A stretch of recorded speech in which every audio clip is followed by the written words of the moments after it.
Hello, everyone. Welcome to Out Comes the Sun podcast. We're super excited because today our guest is a kind of an amazing human being. He has leapt out of airplanes when he served in the U.S. Navy.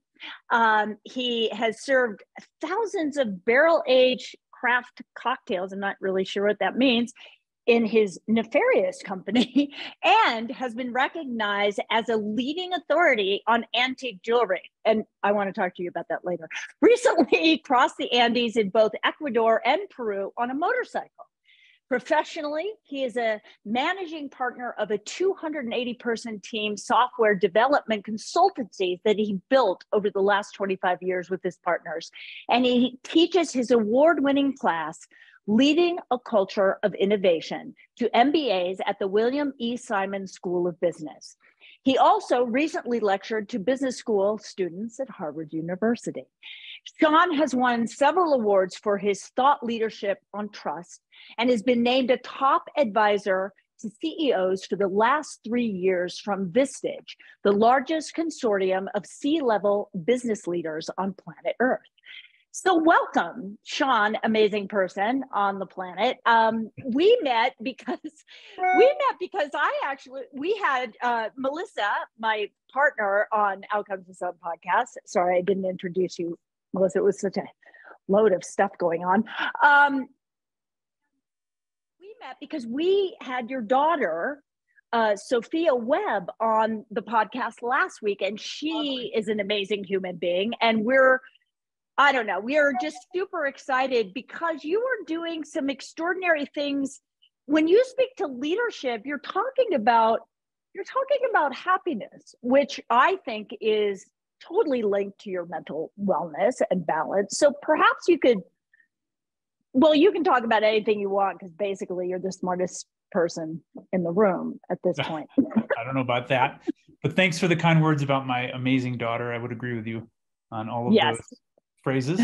So I think it's the leader's job, and the larger the organization, the more important this is, but it's the leader's job to make sure that the environment is one that produces happiness in the people that you lead. If you think about how society is set up today in a capitalistic environment like the United States, for example, and most of the globe, people spend the bulk of their waking lives working. Like, you spend more of your waking life working than anywhere else. And if you, as the CEO or the leader of an organization, don't see how important that space in people's lives is that you're responsible for leading, that's a problem. That's a big problem. So what I've been doing is taking some of the mechanics of positive psychology, the science of Richard Ryan and Ed Deci, self-determination theory, out of the University of Rochester, Martin Seligman's work, Barbara Fredrickson's work, on positive psychology, Mihaly Csikszentmihalyi, who passed away a little over a year ago, unfortunately, Austrian psychologist who did some spectacular work on human peak performance and peak happiness, and trying to apply them in ways that CEOs and leaders can, use them and create better spaces, create space for happiness and joy in the workplace, because you can't run a truly sustainable business for a long time without thinking about this problem, that people are spending the bulk of their lives in this space, and we're responsible for that. Yeah. And I don't think a lot of CEOs think of it that way. So if you can set up the structure and the way in which you language leadership, you can build a more sustainable, more powerful business, and it has a bottom line impact. That's amazing. Tell me something. Did you do research in other countries? Because it seems to me that like Scandinavian countries and certain other countries have more of a focus on kind of happiness, or helping a person kind of lead a balanced life. Would you say you got information from other countries, or is it just based on this positive psychology? There's certainly a lot of research out there that shows this correlation between happiness and job satisfaction at the national level. But that's not my specialty. I'm largely focused on the United States. I mean, I have done a lot of reading in that space, and I do think, you know, there is a direct correlation between work satisfaction and overall happiness in a country. And there are people who are doing that research today. And how would you address that? Let's say you come, you know, you're speaking to a CEO or a bunch of CEOs, and how would you address like how they can implement happiness? Like, what do you say? I'm the 4-year-old here who doesn't know anything about running a company. No, I really wouldn't know how to set that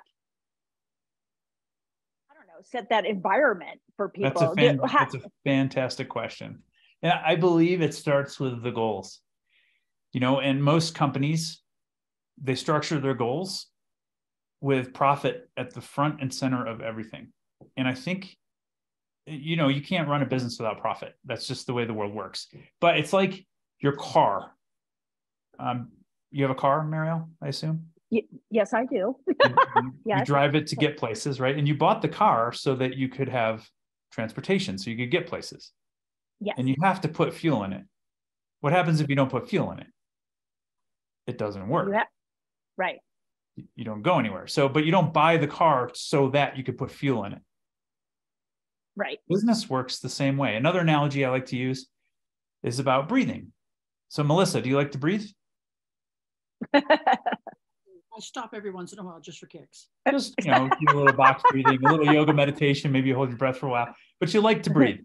But do you get up in the morning in order to breathe? Is that your purpose? Is your purpose in life breathing? No. So it's the same. Profit functions the same way for a business. Like, you can't operate a business without profit. And everybody in your company knows that. They recognize that. Like, the business doesn't operate if we don't have profit. But it's not the goal. It's not the goal of the business. And if you get your dominance hierarchies right, associated with your goals, you can change the way your people think about your business, your customers think about your business, your employees, your vendors. You can just change the nature of the relationship that the business has with the people that it leads. So one of the things I teach them to do, or at least to think about, is to have some people-oriented goals front and center. And yes, you have to have profitability goals, and you have to track that stuff, because if you don't, you're not going to survive. Like, profit's about survival. And if you make a lot of it, it's about how you can potentially invest in the future. But you can't thrive without humans, without positively motivated, you know, powerfully motivated human beings at the front and center of the org. So I've got some constructs that make this rather simple for leaders. And it's really about measuring and being present for human behaviors, the human behaviors that you see in your business ecosystem. Does that make sense? It makes absolutely. I want to jump in and say both of my children studied business in college. My son is currently studying, and my daughter graduates degree in business. And one of the things that I know when they've been talking to me about how they've been taught business, my husband and I have owned business for over 20 years. So we didn't have the background of studying business that they did. They've got a leg up. But when I'm looking at the work that they learned and are learning, nowhere does happiness quotient factor in on the budget, right? And I think that speaking as a smaller business owner for years, I think that you walk into the notion of finding ways to make your team happy, other than the obligatory motivational team bonding things. You anticipate that it's going to cost you more money, then make you more money. And I think that's the crooked line that we have, that there's the lack of understanding. And certainly, I think that you work predominantly, Sean, if I'm correct, with corporations and bigger companies. Largely, but a lot of small businesses as well. A lot of startups. I have a lot of startup experience. Brilliant. It's like working with new parents. I'm glad you're working with them. It really is the first time parents. So I know that I think that there's this misnomer of spending money on the happiness quotient will take away from the bottom line. And I'm intrigued for you to share with us your findings on the statistics of companies that focus on this, and the companies with whom you've worked. Where do you see the difference in the rise of their profitability when you focus on the happiness? Well, it's frankly anecdotal. So I don't have any research that shows, hey, hey, you build this happiness quotient and the result is this. However, the way I've structured it, the goals I create or help leaders create is to think about, not to think about happiness in particular. It's kind of like a backdoor approach. So what I have them think about is the relationships that they're able to build. Because in theory, according to the self-determination theory, and lots of other social scientists, not just self-determination theory, but according to self-determination theory, there's 3 core human needs that need to be met for people to be intrinsically motivated. And so when I say happiness, I'm correlating that to intrinsic motivation. Okay. You understand the difference between intrinsic and extrinsic? Extrinsic means that there's some external force motivating you to do the thing, whether it's carrots and sticks, money, it's some external force. Whereas intrinsic motivation, the locus of the source of the motivation is myself. It's inside of myself. And the ultimate intrinsic motivation comes when you're authentically playing. Yeah. So that's self-determination theory. So how can you cause this shift in how your team is thinking so that it's a little bit more like play? And the reality is, so the 3 core needs, to get back to self-determination theory, are the need for autonomy. The need for autonomy, meaning I have some semblance of control in my life. Like I'm not an automaton being driven and process, have to just keep pushing this button. So there's some sense of autonomy for happiness to occur. The second is mastery. And it's a complicated concept, because when we think of mastery, or that's Daniel Pink's term for it, he wrote the book Drive based upon Ed Deci and Richard Ryan's work in self-determination theory. The way Richard and Ed and the entire self-determination theory universe talk about it is that competence, it's about growth. It's about my ability to grow and learn something, but it's more than that. It's also about my being able to apply my unique skills to this unique problem. Like I have value, like self-esteem, going all the way back to the father of positive psychology, Abraham Maslow. My sense of self-esteem, my ability to apply my unique knowledge and skills to this problem, that's really, really important in the context of self-determination, human intrinsic motivation, which ultimately leads to happiness at work. And the third, arguably, in my opinion, in business, the most important of the 3 factors is what the self-determination theory people call relatedness. Relatedness. Dan Pink called it purpose.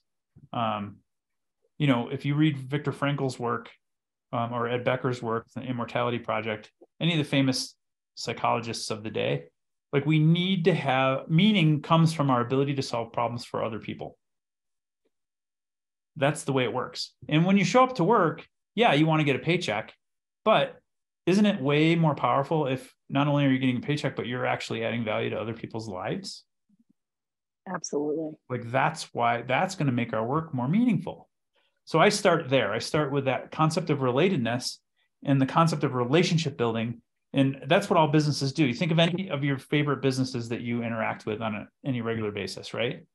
They add value to your life and they've worked to build a relationship with you in some context. And all the great business leaders figured this out, like customer centricity, employee centricity, however you focus it, it's about people. It's all about people. Yeah. And if you're going to build a sustainable long-term business, it's not just about profitability metrics and numbers. It's about people, because we lead people, we manage, the numbers, the metrics, and profitability. So, yeah. So my definition of leadership is that it's the things we do as leaders that produce creativity in the people we lead. And creativity only comes from this concept of intrinsic motivation, self-determination theory. Brilliant. Well, what it makes me think is, because you brought up relationship, and relationship is really key, right? We're all in relationship with other people, with employees, with our significant others, and with ourselves. So it really comes down to I think first, maybe that the issue is it's not an issue, but it's about self-awareness, going inside and seeing how well you negotiate your relationship with yourself. Then that kind of bleeds into those other relationships, whether it's your partner, and then it becomes employees. But then that relationship, your ability to really understand relationship, it doesn't matter what relationship it is. It kind of it kind of erases those lines. You become very good at your ability to negotiate relationship wherever it comes, whether it's through a work situation. And back to your point in the beginning, we spend most of our time working, so we have to become good at having those relationships all day long throughout our lives. And it makes me think of when you come away from the relationship at work, then it's almost like you have to reconfigure your relationship to come back into your personal life, right? You kind of have to go, okay, who do I have to be here? Because I think we spend more time working. It's a lot easier to drop in, right? So when you come back, it's like, it reminds me that there's a constant kind of balance of finding what relationship you're in at the moment. And then it becomes like you said, it becomes like breathing. You don't have to think about it anymore. The transition happens naturally. But I love the fact that you're bringing awareness to relationship and happiness as it pertains to everything. And life becomes everything. I mean, work becomes everything because that's what you're doing. I don't know. This is fascinating to me because that to me is really mental health. That's mental. It's about understanding yourself, right? And creating, I don't know. It's very exciting. It's certainly a contributor to it, right? So yeah, the place I start with CEOs is by getting them to recognize, or trying to get them to recognize that their ultimate goal is to maximize the number of humans in their ecosystem that actually cares about the collective future of the org. Yes. Because that's where creativity and ideas for the future come from. That's your primary goal. Secondary goal could be to make a profit, maximize profit, all those other things. But like, that's how you orient people. And how you orient them. That's what I call strategy, like getting people oriented towards that. Yeah. I mean, the fact that you're teaching them to make that family, right? Make that core group family, and and everybody has the same passion, right? Everybody has the passion to make it all work. Yes, it's profitability. Yes, you want to have a bottom line, but it's through amazing creativity. I don't know. I think that's fascinating. I mean, it makes me think of, Bobby. We also met because my significant other, Bobby Williams, has this machine that is extraordinary, but we're a startup. He's a startup, really. And I just see how we can implement that into this moving forward, right? As we become a company, because we're really we're floppy right now, but we are forming, right? But if you have that focus, that's like, what a gift it is that you give to these people to understand that business and the relationship with your business partners is really no different than living life, right? Living good and balanced life. It's so good. I'm so excited. Yeah, there's, you mentioned this crossover between your work life and your personal life, which I think a lot of people try to put up really hard lines. But the reality is, you're a human. Yes. And you're the same human that goes to work, that comes home to your family. And if you, as a leader, you recognize that, then you start to figure out, and COVID sort of forced a lot of this on CEOs, like forcing this relationship to get a little bit more melded, and to recognize that we are people and we have lives, and it's all part of the same equation. And if you really intend to tap into the intrinsic motivation of the humans that you lead to maximize creativity, you need to be thinking about and caring about their whole self, not just their productivity at work. Absolutely. Sean, it makes me think of the line that people used to throw around in business all the time that says, don't take it personal. It's business. And then people would come up with a retort would be, well, I'm human. I don't know how to not take it personal. I'm a person. But Yeah. I think that we've thrown into our vernacular all these idioms to support pushing the profit like this, and because we're not robotic, right? So I love this approach. And you started off our talk with saying we spend so much of our time at work, and in our waking hours we're working. Well, we put so much emphasis, I know, on our show on the importance of good sleep, and so we bed and the pillow and the temperature of the room and the quality of the sheet and since I've met Bobby and Mariel, the blackout of the curtains. So factors in place to ensure that our sleep is good. But I love this idea of putting the same emphasis and energy towards ensuring that our work environment is as healthy and happy. And I love that it's a byproduct of doing the right thing. Yeah, it is. And I think great business leaders, in my experience through observation, 30 some odd years of being in business, do this already. Like this is a pattern that I see. Like the most successful, sustainable business leaders that really build healthy cultures, this is what they're doing. They just don't always recognize it. Mm-hmm. So when I come in and talk to CEOs, I'm not telling them to do anything differently. I'm just telling them that there's a different way to see the world so that you can express and maybe be a little more purposeful about the things that you're doing that are working well. Well, having more awareness of what you're doing, like maybe they're doing it right, but they didn't know, they couldn't even recognize it. And also seeing that it's really no different than how you lead a healthy life, right? So all of those lines become erased and you become, you just become better at everything, right? And then there's no break, right? If you're doing things really well, and I think that mastery thing, that reminds me of the 10,000 hour thing, it's like once you put in those, then it becomes, well, you're just good at it because you've done it so many times and you've learned and you've fallen down and you've, had mistakes and what have you. So that's pretty cool. Next thing you know, you're a beetle. You're one of them. Exactly. We're going to take a quick break. We're speaking with Sean Flaherty. We're talking about the importance of happiness in the workplace and how it bleeds into other areas of your life in the most positive, beautiful way. Well, our hope is that you stay with us and come back. We've got many more questions to ask Sean and to tap into his genius. We'll see you soon. Welcome back, everyone. We are speaking to Sean Flaherty, and it's an amazing conversation about happiness in the workplace and in life and everything in between and all of that.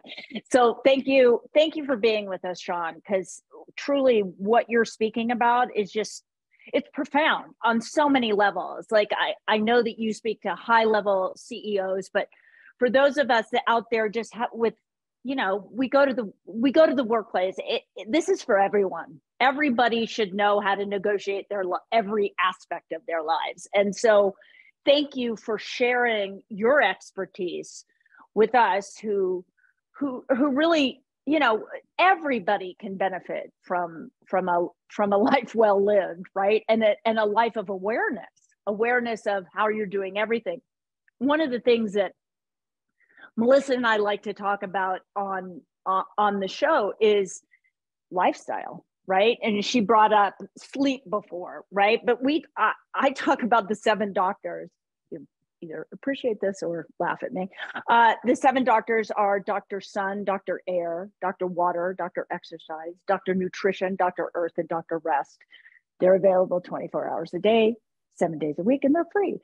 But actually understanding that every aspect of that kind of equation of the 7 doctors of connecting in nature, drinking water, sleeping, all that stuff, it really is kind of, when I think about it in relationship to what you're talking about, it's like the roots of the tree, right?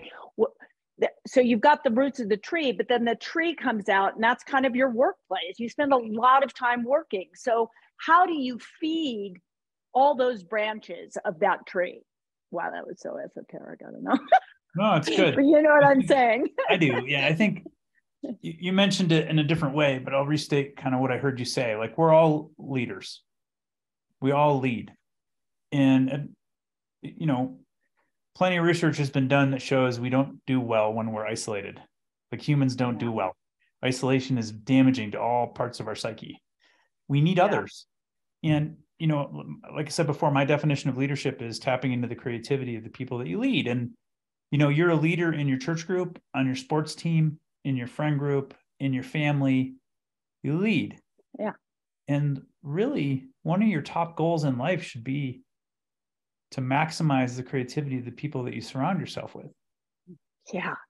You know, so yeah, because that's what is leading if it's not encouraging the optimum, you know, creativity of your children, and whatever else. Yeah.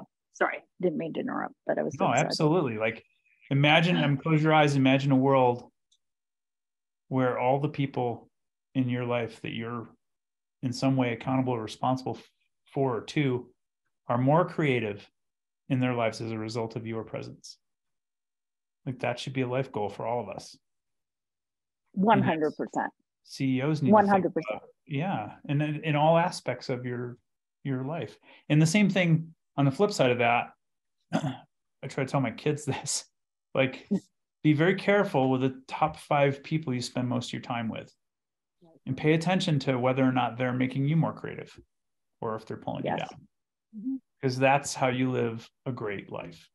It's all about people. It's all about who you surround yourself with, and it's about how you contribute to their lives. It's about those relationships. Yeah. And I know. And when you're raising kids, it can be challenging because sometimes they go off in a direction and they're with people that you're like, you see, but they also have to have those experiences, right? So you can't stop the experience or say, oh, that's bad, because then it's just reverse psychology. They're just like, man, I'm going to do it more. I think adolescents all go through this phase where they're not quite motivated by the same things that normal people are motivated by. They're ego driven. They're doing their thing. The prefrontal cortex isn't fully wired until you're in your mid-20s. That's been well established in science. And they're figuring it out. They're trying to figure all that out. And it's a tough, especially during COVID, man. What a tough time to be a teenager, you know? Oh my God. We talk about it all the time. The isolation, the amount of, you know, suicidal ideation, it's sad and terrifying. And they're still having trouble coming out of it because, you know, I, not like you, but in a smaller sense, you know, speak around the country, but I speak at some of these universities, and sometimes I would show up in the middle, kind of towards the end of when COVID was kind of waning off, but still fear was heightened. Kids, they didn't show up. Right? They were scared. They were scared to leave. You know, and that fear, you know, that's an interesting thing. Like, how do you address, I mean, you must have had to address that with some of these CEOs kind of negotiating a different environment. Therefore, that shifts the relationships that they have. How did you kind of guide them through that time? Well, I think if you have the goals right, like we talked about earlier, it doesn't matter where people sit or where they are. So I think, you know, what I saw during COVID, and it pretty much dominated the conversation at the C-level. You know, what are we doing? What's going on? Here's all the changes. How do we adapt? How do we adjust? What are we going to do? How about our people? Then after, at the tail end of it, you had this big mass exodus or movement. They called it the mass migration, right? Of people from one job to another because they were looking for a change, because they were, you know, whatever the psychological relationship there between work and this change was, I'm not sure, but it happened. So it dominated the conversations that I was having with CEOs. And my fallback is always, look, if you're hyper focused on building relationships with the people that you serve as a leader, your customers, your employees, your vendors, then the tactics might change for how you do that, but the strategy doesn't change. The goals are still the same. You know, you want to optimize for solving these problems in this unique way that makes your business viable for these people that you care about, that you call your customers. Right. You put a label on those people. And, in my world, I call them advocates. It's not quite the right word. And that's a conversation I have with the CEOs. Like, you got to come up with your own word. But an advocate is a human in your ecosystem that actually is investing in your future. Like, they care about your future, which means you're investing in them, because it's not a one-way street, right? It's two-way. And if you set out a goal to maximize the number of advocates in your customer ecosystem and in your employee ecosystem, the environment doesn't matter. Like, whether or not COVID is happening doesn't matter. You still have the same goal. If it's about profitability, that's a different animal, because then you're just trying to squeeze wherever you can, and the people don't matter. And that's sociopathic. That's what that is. Yeah. And wouldn't you say that if your passion and your goal is always about creating better relationships, healthier relationships, then the people that kind of fall off and go to something else, if your focus has been one way, instead of being upset by those people migrating elsewhere, you sort of realize, well, maybe that's because that was meant to happen, right? In some way. Like, Sure. Sometimes people drop off because they're not right for that relationship, right? And sometimes we're right. Yeah. So it's perfect. You nailed it. So, one of the things I walk through with the leaders is like, hey, okay, now that you've identified the goal is to maximize the number of these people, now you also want to maximize the depth of the behaviors that you see in the wild. Like, you want more advocacy behaviors, and that's how you're going to measure it, because you can see behaviors. It becomes a metric. I'm going to pause here because I got lost on your question. So I was sort of saying that when you have that relationship, right? When you are focused on the relationship, and some people fall off, right? Oh, yeah. You lose people. They migrate. Right. Okay. So unpause all the time. No problem. So most successful businesses, they have a strategy that's pointing at that thing, like maximizing the number of advocates in some way, which requires a whole bunch of work. You don't just get to that place. And the way that they do it is they have a clear vision. And the way I describe vision, I draw a chart, and it's like knowing who it is you serve uniquely, so that when you solve these unique problems as a business, advocacy occurs. And the best businesses figure that combination out. And with employees, it's the same thing. Now, once you have that figured out, your job as a leader is to go find as many employees as you can that care about solving those problems for those people. And then you build this beautiful ecosystem. And you're going to run into situations where people don't care about that problem, or they're faking it. Because, according to Martha Stout, PhD researcher who wrote the book, The Sociopath Next Door, 4%, one in 25 people is diagnostically sociopathic. 4%. So I run a company with 280. Yeah, I run a company with 280 people. More than 24 for our company. Do the math. Exactly. Scary. Wow. So, but they're out there and they fake it. And if they're high IQ, they fake it really, really well, because they're smart and they know what they have to do to fit in and do the things so they get their paycheck. I think I was married to that person a long time ago. Never mind. Sorry. Just kidding. It just came to me. Wow. No, sorry. 125. So if you don't have people on your bus that are driving towards that goal, like solving those problems for those people that we want to turn into advocates, you got to get them off the bus. And it could be because the things you do just aren't motivating for them, or they're one of the, 4%ers. We got to get them off the bus. Right. So hold on, Sean, because we're going to take another little break. But what you were saying, it's just absolutely fascinating. You are clearly too smart. No, but what you're doing is so important. I can't even express it enough. I mean, not only as a business person, but anyway, we're going to come back. I'm going to hold the thought that I was just having, and we're going to come back in a second with Sean Flaherty. I want to thank one of our incredible sponsors, BrainTap. You may have listened to our podcast with the founder of BrainTap, Patrick Porter. And if you did, you'll definitely want to get involved in BrainTap. And if you didn't, please, I strongly recommend that you go back and listen. It's so incredibly informative. Here's what BrainTap can do. You can literally build your brain fitness with BrainTap's mobile app and wearable headset. Everyone here at Outcomes the Sun podcast has had and continues to have positive results with BrainTap. Your brain is guided from awake and reactionary patterns to intuitive and creative responses. BrainTap is backed by neuroscience and research and was developed by Patrick Porter himself. BrainTap creates a symphony of brainwave activity to optimize your brain's potential, restore your ability, balance your energy, and calm your brain. And listen, it is a game changer when it comes to sleep. This technology is truly a gift, and I am so incredibly grateful to be able to share it with you. Welcome back to Outcomes the Sun podcast. We are having an absolutely fascinating conversation with Sean Flaherty. I'm my new favorite person in the world because I think I'm just going to call you when I have problems. Any kind of problem, I'm just going to call you. Just, you better change your number because I might call in the middle of the night. Anyway,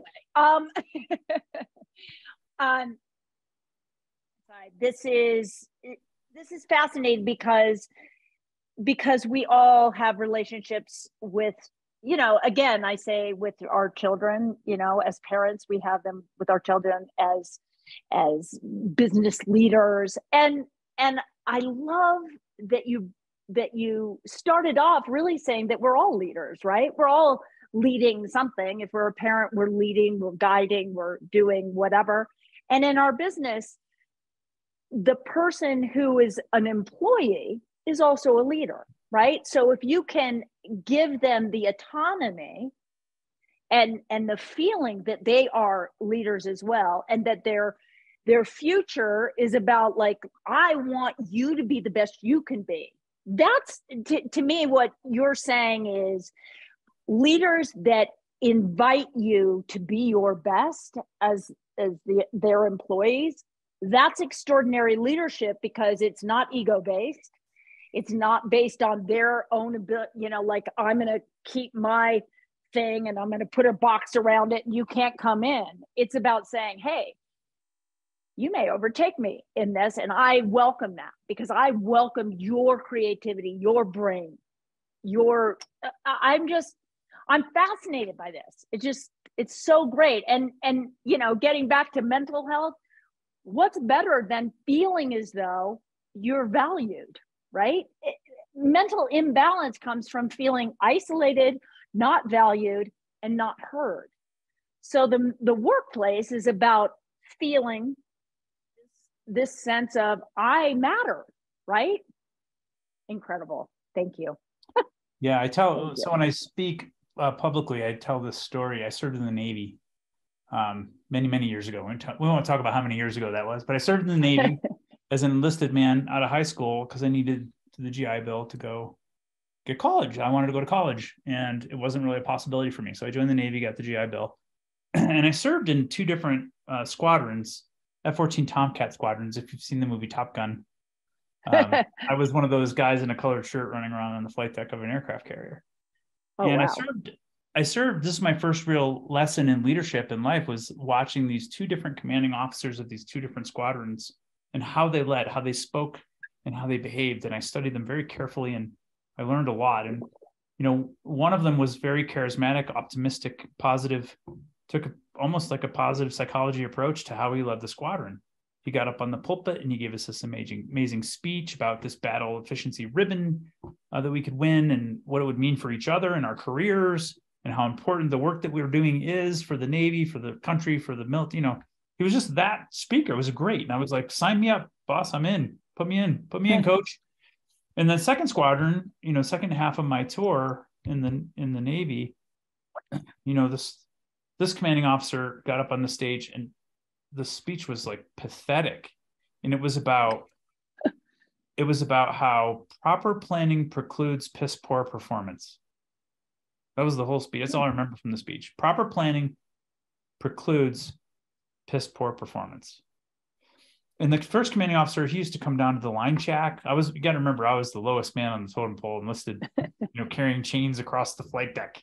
It was like gross, disgusting, hot, sweaty work, And he would come down to our shack. He didn't have to, but he'd come down to our shack and have conversations with us about this goal and our contributions and how things were going. He got to know us personally, connected. He didn't have to do that. Second commanding officer never once came down to the line shack to talk to us. And I will tell you, like the mechanical results in those two squadrons, like the measurable results were so different. In the first squadron, we had this thing called the Alert 5. You had to be able to get the airplanes. I worked on an F-14 Tomcat squadron, literally Top Gun. You had to get the planes off the deck in 5 minutes or less. That was your job. They sounded the alarm, plane had to be off the deck 5 minutes or less. And we scrambled. And in that first squadron, we used to break the record. Like we'd get the plane off in 4 minutes, 3 minutes. It was amazing. And we brag about it. Like that was our, that was our source of pride. And like, we really cared about the work. Second squadron, I remember several occasions standing at attention in front of the commanding officer and his XO getting berated because we didn't hit the 5 minute standard. It was just a poorly performing environment. And that's the difference. Now, I'm not saying it was only the commanding officer's language that made the difference, but it had a big effect, at least on me at the ground level in terms of 100%. But I mean, that just reminds you, like the top down trickle, right? Whatever's coming from the top, it affects everyone. It matters. And the dynamics are different in the Navy because we were working 12 hours a day, 7 days a week. So it's, it was our life. And I'll tell you one other thing to end that story is the conversations that occurred at the ground level.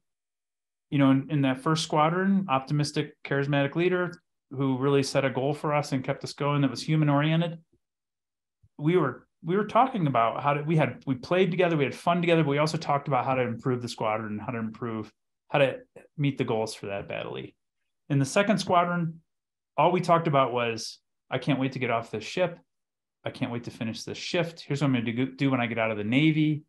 It was a very pathological set of conversations that were occurring that had nothing to do with the work. And it was a big, emotional difference for me at that ground level. That's incredible. Mariel and I have had the good fortune to have some guests on where we've spoken to them about their jobs. And because of Mariel's background in working with the prevention of suicide and understanding the lead up to suicide, some of the business people with whom we've spoken have either been working in their field or been one of the top dogs, so to speak, of their field.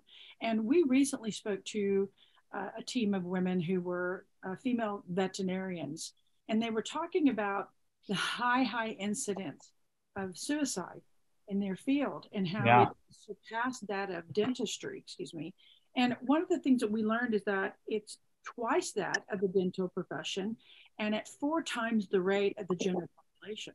And when we were diving into the conversation to try to understand why, there's a sense of hopelessness. There's, aside from the fact that there's this high percentage of in their field of work of euthanizing the animals and then all of the baggage that comes along with that emotionally, there was this feeling of no hope.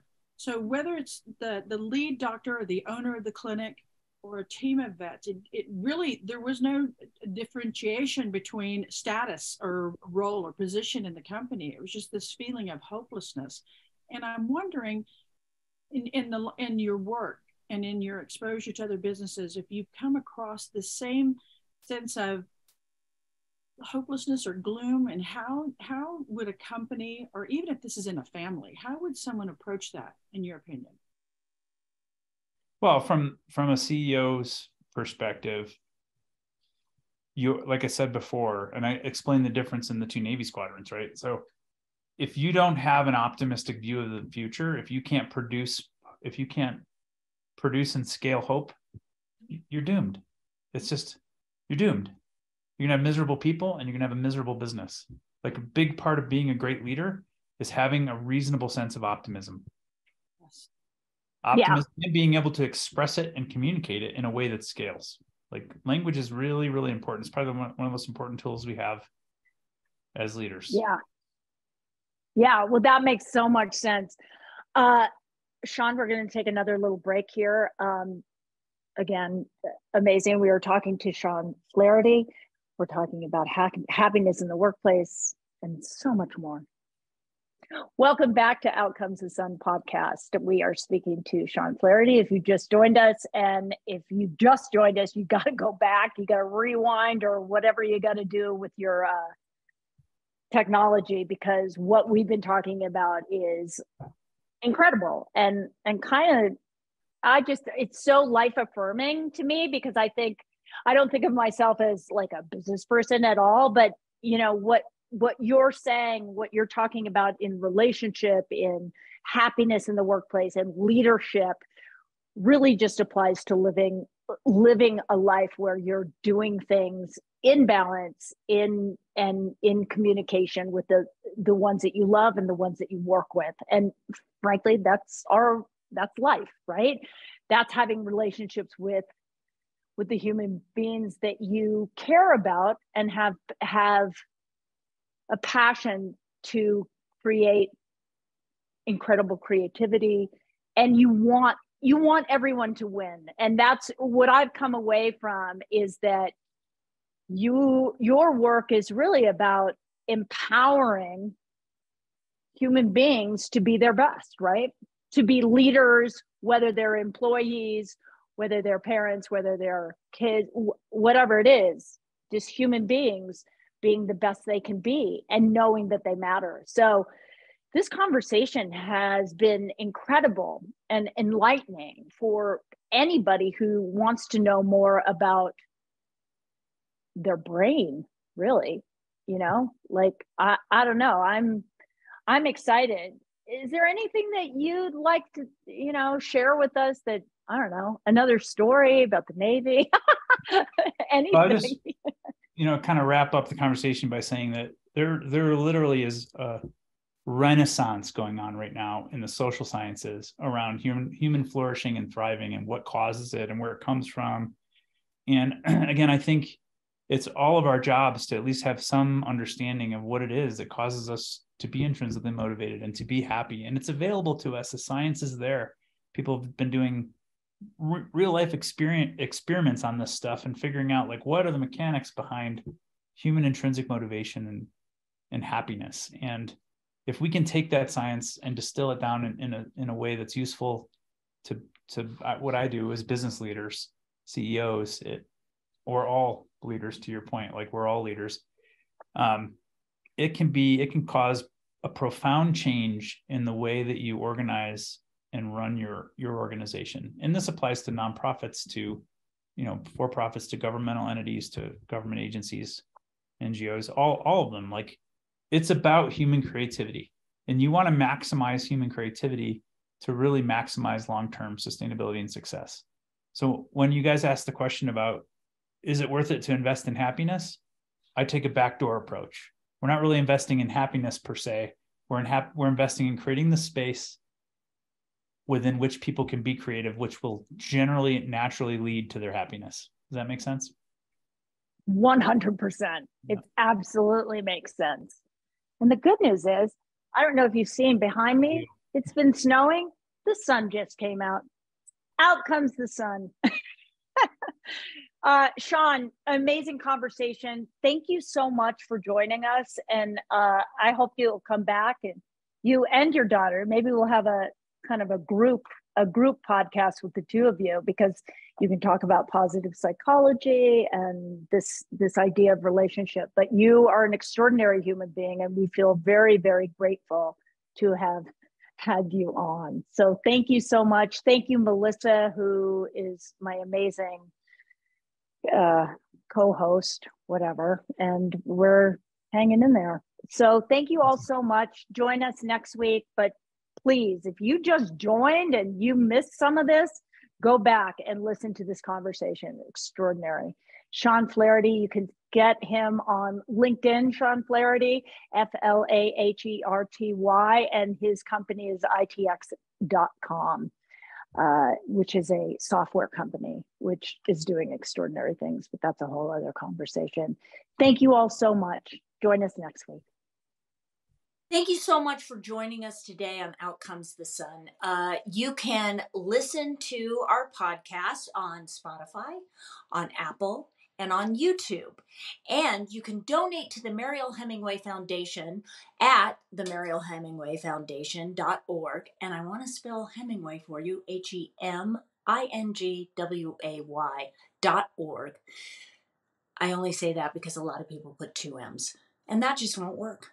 Also, if you're watching on YouTube, you can go to the donate button at the bottom and it will take you right to a link with the QR code.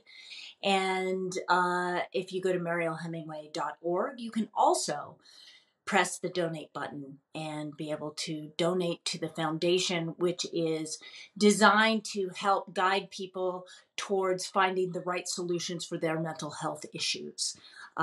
That is my goal. I'm just trying to raise money so I can come up with an app and a website that has all the information you could possibly want to know about mental health and where to go.